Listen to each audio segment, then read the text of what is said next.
السلام عليكم ورحمة الله وبركاته. بحمد الله أشرع في الكلام مصليا على النبي خير الأنام وعلى آله وصحابته بدور التمام. أما بعد, I ask Almighty subhanahu wa ta'ala to shower His mercy and blessings upon all of you. وأما عن شيخنا شيخ ماجد فمجد الله ذكره وأمجد شانه وأسعده وأخلد ذكره. Just few minutes that the Sheikh asked us to share some few words with you. First and foremost, we are grateful to Almighty Allah for this opportunity. For more than 12 months, our Sheikh has been persistent just to pay a visit, and today is the day that Almighty Allah actualizes that for us. So we thank the Sheikh for this great opportunity and also for you being here with us tonight. Just in few minutes, I would like to address, myself and my brothers and sisters in faith. All of us know that after tomorrow is an election day. Not to be a politician or politrician and what have you when it comes to the days that we are living, but just as the Prophet ﷺ taught us from his own wisdom and from his own teachings, I would like to share the following. The first and foremost that I would like to share with you is the ayah from Quran in chapter number 3, verse number 26. قال الله تعالى ذكره قل اللهم مالك الملك تؤتي الملك من تشاء. Say Allah subhanahu wa ta'ala is the owner of sovereignty and power. يؤتي الملك من يشاء. He grants sovereignty and dominion to whomsoever He wills, and He takes it from whomsoever He wills. And when He gives, no one can take it, and when He takes, no one can give it. So in few days there will be a shift of power from the old administration of this nation to a new administration to come. Who will that be? Only Allah subhanahu wa ta'ala knows. There will be some that will argue that we still have the big boss that are controlling everything. A president is just a president. He comes and he is being directed as what to do. Even if that is the fact, the one that has control of everything is Almighty Allah Ta'ala sha'nu wa taqaddasat nu'utuhu wa sifatuh. So this is the first ayah that I will share with you. The second ayah, ibadallah, is ayah 75 of chapter 22 in Surah Al-Hajj. يقول الله تعالى شأنه الله يصطفي من الملائكة رسلا ومن الناس. It is Allah subhanahu wa ta'ala who chooses among people and among angels. He chooses whomsoever He wants for the position He wants. Among angels, He raised some in status, and so among mankind, some of us above others in status.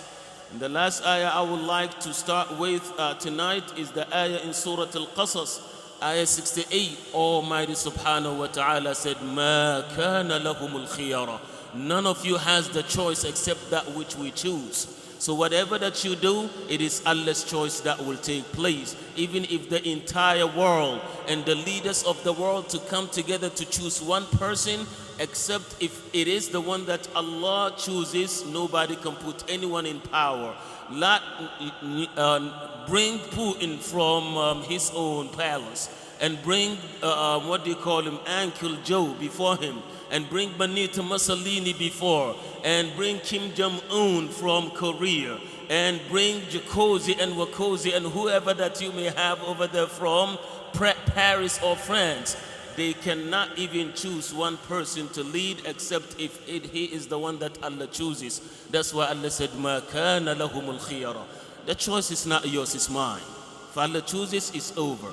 So in few days to come, Americans will be running to the polls to choose whoever that they will want to be the president.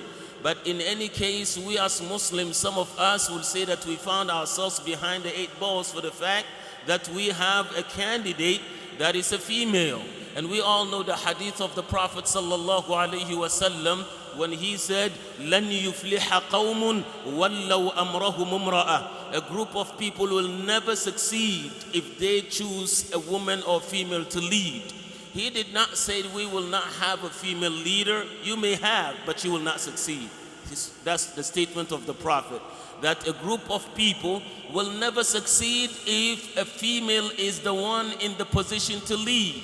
لن يفلح قوم, and لن in Arabic language tufidu ta'bid. Tufidu ta'bid, لن means never.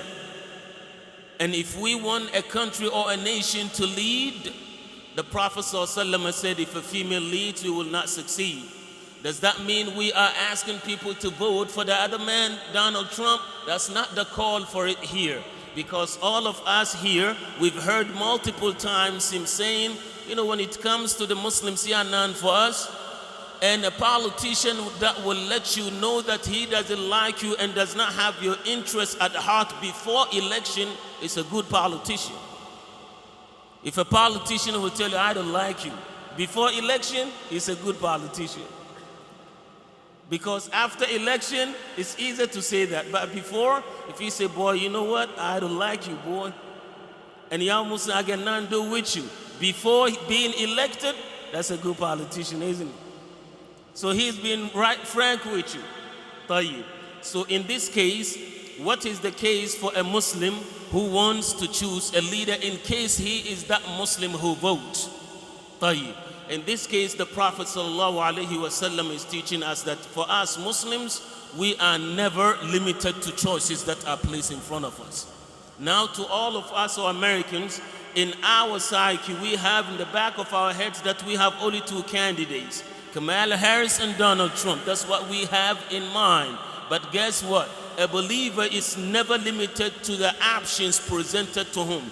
A believer always have other options that he believes Allah will provide for him because of his iman. So the ones that we may think will lead, Allah may have otherwise.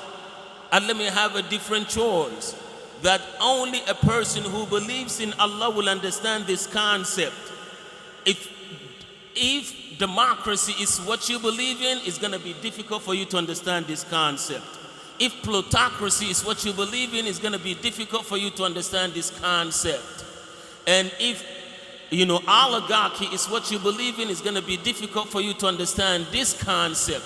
Aristocracy, if that's what you believe in, it's still going to be difficult for you to understand this concept, because this concept is from Allah and His Messenger only. It's from Allah and His Messenger subhanahu tabaraka wa ta'ala wa sallallahu wa sallam wa baraka ala nabiyyi. So this is what I would like to share just quickly. Number one, we remember when the Prophet sallallahu alayhi wa sallam was in the cave with Abu Bakr, ayah number 40 in Surah At-Tawbah, chapter 9. Almighty subhanahu wa ta'ala says, ثاني اثنين إذ هما في الغار إذ يقول لصاحبه لا تحزن إن الله معنا. The two, one of the two, Abu Bakr and the Prophet sallallahu alayhi wa sallam in the cave, when the non-Muslims came searching for the two to kill. What did Abu Bakr say? Abu Bakr was like, لو نظر أحدهم تحت قدميه لأبصرنا. If one of the non-believers were to look at his own foot, he will see us in this cave. And once we are seen, we are doomed. What did the Prophet ﷺ say according to Quran? لا تحزن إن الله معنا. Don't what? Don't be sorry or don't feel any type of sorrow. There's no grief here, for Allah is with us.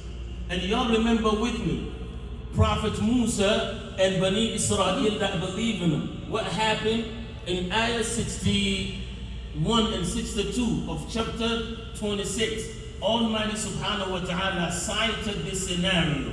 When Prophet Musa was running with Bani Israel that believed in him, and behind him was Fir'aun and his troop. When they